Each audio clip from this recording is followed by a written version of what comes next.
Então, a gente tem nossa lista aqui, uma lista pequena, né? Mas mais tarde a gente vai aprender a cadastrar novas fotos e essa lista vai aumentar, vai aumentar, vai aumentar. E a gente precisa arrumar uma maneira de melhorar a experiência do usuário. Permitir que ele filtre, por exemplo, se ele digitar foot, apareça apenas as imagens que têm o título foot.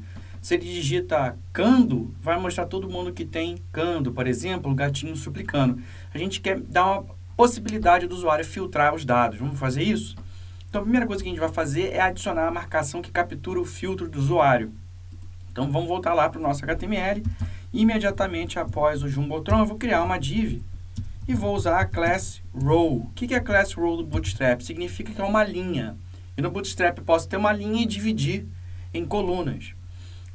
Dentro dessa div row, eu vou ter uma outra div que vai ter a class call md12. Significa que essa minha linha, ela vai ocupar o conteúdo dentro dessa minha coluna, vai ser de 12 posições. E o Bootstrap trabalha de 1 a 12 posições. Então, eu quero que tudo que tiver dentro dessa div ocupe minha linha inteira, ocupe todo o espaço dessa linha. Então, lá dentro eu vou ter um form. Dentro desse form, eu vou ter o meu input. Vou colocar a classe do Bootstrap chamada form control, que dá um visualzinho bonito para o meu input. E usar aqui do HTML5 placeholder. E vou dizer aqui no placeholder filtrar. Então, vamos lá. Eu tenho uma div. Vou botar aqui para ficar bonito, para me ajudar aqui. Fin-row. Não sei se isso aqui vai ficar mais complicado depois. Fin call md12. Tá? E aqui é o fim do meu formulário. Já vou aproveitar também, porque a parte de pesquisa do filtro vai ficar em cima e embaixo vai ficar a minha lista. Então, vou criar também já aqui uma div com a class do Bootstrap. Nosso treinamento não é de Bootstrap, é de Angular, mas nada, custa nada embelezar aqui um pouquinho o nosso layout, com o Grid System do Bootstrap. Dentro dessa minha row agora eu vou colocar o meu painel. E meu painel, ele também vai ter a class call md12. Eu quero que meu painel ocupe também 12 posições aí. Deixa eu salvar e deixa eu recarregar a nossa página aqui para ver o resultado. Tá lá a minha área de filtrar. Eu quero poder digitar assim, futebol, e exibir só quem tem o título futebol, ou seja, quem tem a parte do título futebol. Então, se eu botar fute, tem que listar futebol. Se eu botar bola, tem que listar futebol e qualquer um dos elementos aqui das minhas fotos que tenham esse título, tá? Só que eu vou querer que cada painel ocupe 2 colunas, não 12. Então, vou trocar aqui para 2, vou salvar, vou recarregar aqui a página e eu tenho agora um painel do lado do outro. Se eu tiver muito painel, meu grid não vai ficar 100%, mas é só para a gente poder organizar um pouquinho aqui, não focar muito no Bootstrap, focar dentro do Angular, tá? Então, beleza. Agora, eu preciso arrumar alguma maneira de capturar o que o usuário digitou, à medida que ele vai digitando, e filtrar a nossa lista lá no nosso controller, tá? Essa lista fotos controller tem que ser filtrada com base no que o usuário digitar dentro do meu input. Então, a gente tem uma peculiaridade aí. Eu vou criar no meu controller, fotos controller, $scope.filtro. Vai ser igual a uma string em branco, tá? Eu preciso capturar o que você digitou nesse input dentro do meu filtro. Só que eu não posso usar Angular Expression aqui. Por que eu não posso usar Angular Expression? Porque Angular Expression é somente leitura. Ela só lê o dado de um scope e exibe na tela para mim. Agora é diferente. Eu quero poder imputar os dados e esses dados caírem onde? Dentro de $scope. O que eu quero fazer é o seguinte, se lá em $scope meu filtro mudar, eu quero que afete meu input. Se eu altero no meu input, eu quero que afete o que está lá em $scope. Eu quero uma comunicação bidirecional, algo que o Angular Expression não faz. Angular Expression é unidirecional, eu só leio. Eu agora quero poder escrever e ler daquele filtro lá de scope. Para isso, para eu fazer o famoso two-way data binding, ou seja, associação de dados, né, de 2 caminhos, eu não uso Angular Expression. Eu vou usar a diretiva ngModel e vou chamar aqui de filtro. A diretiva NGMod é a primeira coisa. Você vê que não usa Angular Expression. Ela procura no $scope a propriedade filtro. E à medida que eu for digitando, ele vai o quê? Atualizando esse filtro instantaneamente. Vou salvar, vou recarregar a minha página. Vou ficar digitando alguma coisa aqui. Mas eu sei que lá em $scope ele está recebendo meu filtro, mas eu não estou fazendo nada com esse filtro. O que eu preciso fazer? Eu preciso filtrar a minha lista. É aí que mora uma das belezas do Angular. A diretiva ngRepeat, cadê ela? Tá aqui. Ela me permite aplicar um filtro. Ela me permite filtrar essa lista. Quando eu quero aplicar um filtro em Angular, você usa o pipe, tá? E pode ser vários filtros que nós veremos até o final do treinamento. Mas um filtro que diz respeito a uma lista é o filter. Tá? A gente vai ver que tem uppercase, coloca um elemento em caixa alta, lowercase, caixa minúscula. Isso tudo é filtro. Porém, aqui pode confundir um pouquinho, o pipe é um filtro. Mas existe um filtro que se chama filter. E esse cara é especializado para dizer o quê? Eu quero filtrar o meu ngRepeat por quem? Por filtro. Quem é filtro aqui? É o valor do meu ngModel. E onde é que fica guardado o valor do ngModel? Lá em $scope filtro. O que acontece? À medida que eu for digitando dentro do meu input, aqui, esse valor vai ser atualizado em $scope filtro, que será levado em consideração no ngRepeat. Eu usei pipe filter, tá legal. Você quer filtrar a lista por quem? Pelo valor de filtro que está lá onde? Dentro de $scope. Será que funciona? Salvei, deixa eu recarregar minha página. E deixa eu botar aqui, fut.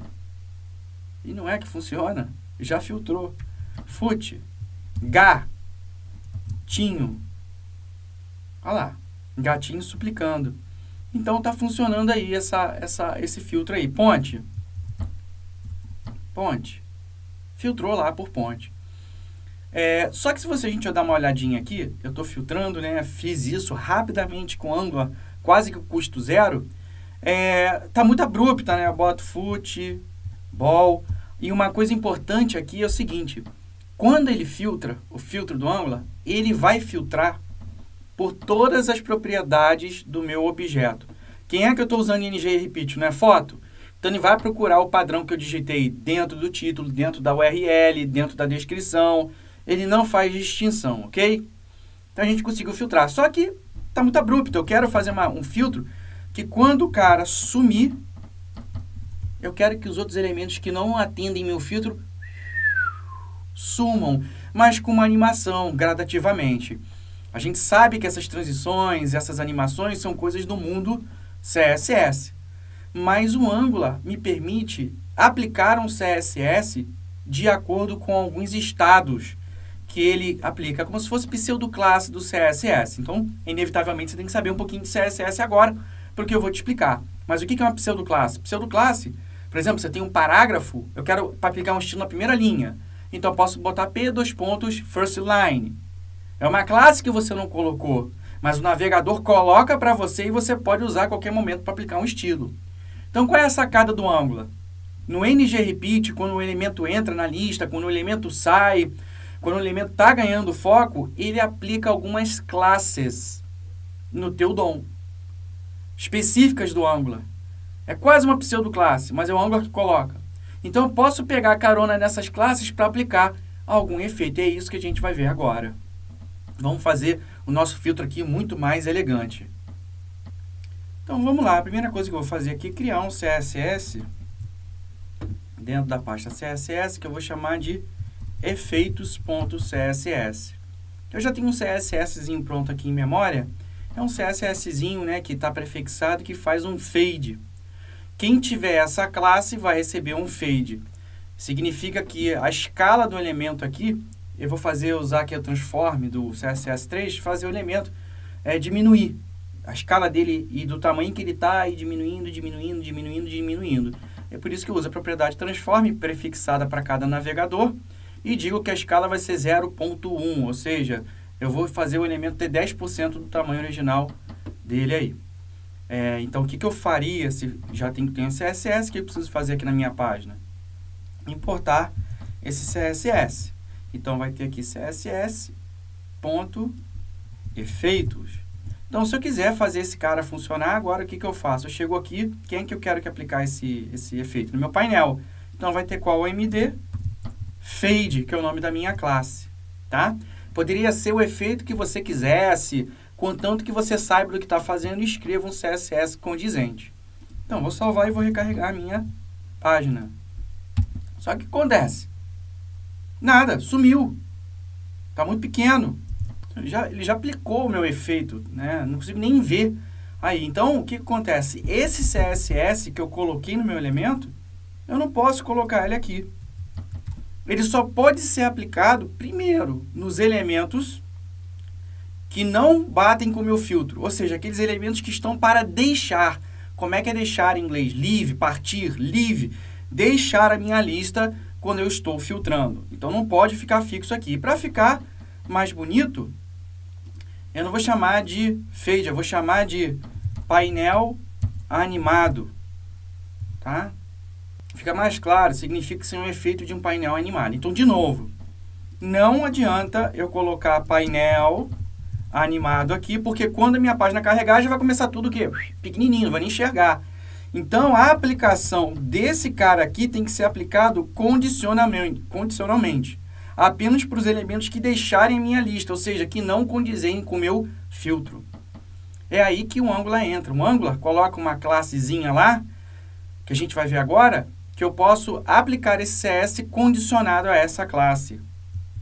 Essa classe que o Angular coloca é a ngLeave. Só que eu quero essa ngLeave ainda com o elemento ativo, antes dele deixar. Então, eu boto o quê? Active. Então, essa classe é colocada automaticamente pelo Angular na diretiva ngRepeat, quando o elemento está para deixar a minha lista. Tá? Então, quando ele está deixando a minha lista e está ativo esse ato de deixar a lista, ele bota essa classe. Na documentação do Angular, tem outras lá, Enter, quando ele acaba de entrar, ngEnter, quando ele acaba de entrar numa lista, tem umas outras, mas essa que resolve o problema para a gente. Então, se o elemento tem a classe painel animado e, né, no CSS aqui seria seletor hierárquico, mas aqui é tem a classe ngLeave active, aplica esse efeito. Então, eu tenho que voltar lá para o meu HTML e botar o quê? Painel animado. Ou seja, tem painel animado. Mas deixa eu te fazer uma pergunta. Se eu não tiver, o elemento não estiver deixando a minha lista, ele vai aplicar esse estilo? Não. Porque ele tem que ter a classe painel animado e o elemento tem que estar o quê? Deixando a minha lista. Tá? E tem que ter os dois. Se fosse espaço, era seletor o quê? Hierárquico. Mas isso aqui não é. Vou salvar e vou recarregar a página e vamos ver o resultado. Footer. Olha só. Voltamos para a estaca 0. Cadê? Ele fez o que a gente queria, só que ele não fez o quê? Uma transição. Eu preciso que esse efeito seja feito com uma transição. Então, vou recorrer de novo ao CSS e pedir uma transição aqui nesse código. Então, vamos lá. Eu quero que, quando eu salvo aqui, eu não quero que ele aplique essa escala abruptamente. Eu quero que aplique numa transição. Ele saia do tamanho que ele está e vá diminuindo até chegar ao tamanho final. E para isso, a propriedade CSS que realiza a transição é a transition. Então, meu painel animado, já tem o CSS aqui para a gente ganhar um tempinho. O que ele faz? Ele aplica a propriedade transition prefixada para funcionar em todos os navegadores em cima da propriedade transform. Isso significa o seguinte: se o elemento com a classe painel animado sofre em algum momento uma transformação, essa transformação vai sofrer uma transição de quase um segundo, menos de um segundo. E quando é que um elemento meu da minha lista vai sofrer uma transformação? Quando ele deixar a minha lista, porque ele ganhará a classe ngLeave active. Será que funciona agora? Vamos salvar aqui, recarregar a minha página, vamos botar lá, futebol. E fez a transição perfeito. Ponte. Funciona, né? Se eu apagar aqui, ele filtra, etc. Mas O que acontece? A cada dígito que eu faço aqui, o Angular vai aplicando o filtro, vai atualizando, na verdade, a cada tecla que eu aperto, ele fica atualizando o valor de quê? De filtro lá em $scope. Digitei uma letra, ele vai atualizar filtro em $scope. Mais uma letra, filtro em $scope. E o que eu quero fazer? Eu quero melhorar um pouco aqui a minha transição. Eu não quero que ela seja assim, aplicada tão rapidamente. Eu quero esperar que meio segundo para que o valor que eu digitei no meu input caia dentro de $scope filtro. Eu quero fazer um delayzinho aí. Porque não faz sentido, eu digitei L e ele já aplicar. Eu quero dar um tempo para o usuário digitar alguma coisa, e depois desse tempo ele vai e aplica lá, atualiza o valor do NG Model lá em Scope Filtro. Como eu faço isso? Como é que eu faço esse delay aqui no valor que eu estou digitando para chegar lá em filtro? Eu uso a diretiva NG Options, tá? NG Model Options. E o valor dela vai ser o seguinte: eu vou passar como parâmetro um objeto JavaScript com a propriedade debounce. E aqui eu boto a quantidade de milissegundos. 500 milissegundos, ou seja, meio segundo. Então, se eu salvar agora, recarregar a minha página, você vai ver que eu vou escrever lobo, e ele só aplica o meu filtro depois de alguns segundos. Ó, lobo. Depois de meio segundo. Então, eu posso fazer o seguinte, em vez de botar aqui, vou botar 2000. Deixa eu apagar aqui, recarregar. Lobo, ele só vai... Opa! Volta lá, localhost 3000. Ele só vai agora filtrar, ó, depois de 2 segundos. Beleza? Só que 2 segundos é muito. Eu vou botar aqui 500. Isso aqui é interessante, gente, quando você trabalha com NGAnimate, porque dependendo do navegador do usuário, ele vai ficar aplicando transição atrás de transição, é muito rápido, então pode ficar meio lento. Então, o que eu faço? Eu postergo um pouquinho a aplicação do valor que está no input do usuário lá em $scope.filter através do two-way data binding, usando o NG Model, postergo 500 milissegundos e já é suficiente aí para resolver alguns problemas até de performance aí da minha aplicação, certo? Então, o que a gente viu nesse treinamento? A gente viu a diretiva NG Model, que permite fazer o two-way data binding. O que é o two-way data binding? Eu posso tanto ler quanto alterar um valor em $scope, diferente da Angular Expression, que só lê os dados. Angular Expression não envia, mas a NG Model lê e envia. Então, é uma comunicação bidirecional, por isso que é two-way data binding. Vimos também como filtrar a nossa lista através da diretiva NG Repeat, que aceita receber um filtro, né? Como é que eu boto um filtro na diretiva NG Repeat? Ou também, se eu quiser aplicar um filtro em outras diretivas, é o pipe. Eu boto o pipe e escolho qual é o filtro que eu quero aplicar. No caso de NG Repeat, usamos o filtro filter, né? Esse filtro filter poderia ser uppercase, se eu quero botar tudo em maiúsculo, que eu digitar, a gente vai ver isso lá na frente. Esse filtro eu digo para ele, ó, qual propriedade de $scope vai filtrar a nossa lista. No caso, olhando aqui no nosso HTML, NG Model aponta para filtro, que está lá em Photos Controller. É esse filtro, o valor que está lá quando eu digitar pelo usuário, que vai ser usado aqui pelo meu filter. Então, se eu digito ponte, vai ser ponte lá e vai filtrar a minha lista com base nessa informação. É importante notar que ele filtra varrendo todas as propriedades do objeto. Então, ele vai filtrar, vai procurar se o título é igual a ponte, se a URL é igual a ponte, se a descrição é igual a ponte, e por aí vai. Vimos também que eu posso realizar animações, mas eu tenho que conhecer de CSS, é claro, mas aí eu pego carona no módulo NGAnimate. Quando eu importo o módulo NGAnimate, na minha aplicação, carrego o script e importo aqui no meu módulo principal, algumas diretivas do Angular ficam colocando e tirando classes, que eu preciso consultar a documentação do Angular para saber que classes são essas. E uma interessante para a gente, para tornar a nossa aplicação interessante, é a NG Live Active, que é uma classe aplicada pelo Angular apenas quando o elemento está saindo da minha lista, que eu utilizo NG Repeat. Então, NG Repeat aplica essa classe quando o elemento deixa de existir lá na minha lista. Então, eu posso combinar, aplicar efeitos condicionalmente com aquela classe. Agora, se eu não importar o módulo NGAnimate, o Angular não vai colocar essas classes para mim e nada vai funcionar. Vimos também que a gente pode colocar um delay na passagem do valor do meu input para dollar scope, né, no two-way data binding, através de NG options. Eu posso colocar aqui um delay de 500 milissegundos. Que é para evitar de ficar toda hora atualizando aquele valor, né, e meu filtro ficar aplicando freneticamente. Então, dou um tempinho de meio segundo para o usuário digitar algumas letras e aí aplicar esse valor. Tranquilo? Então, vamos praticar nos exercícios agora.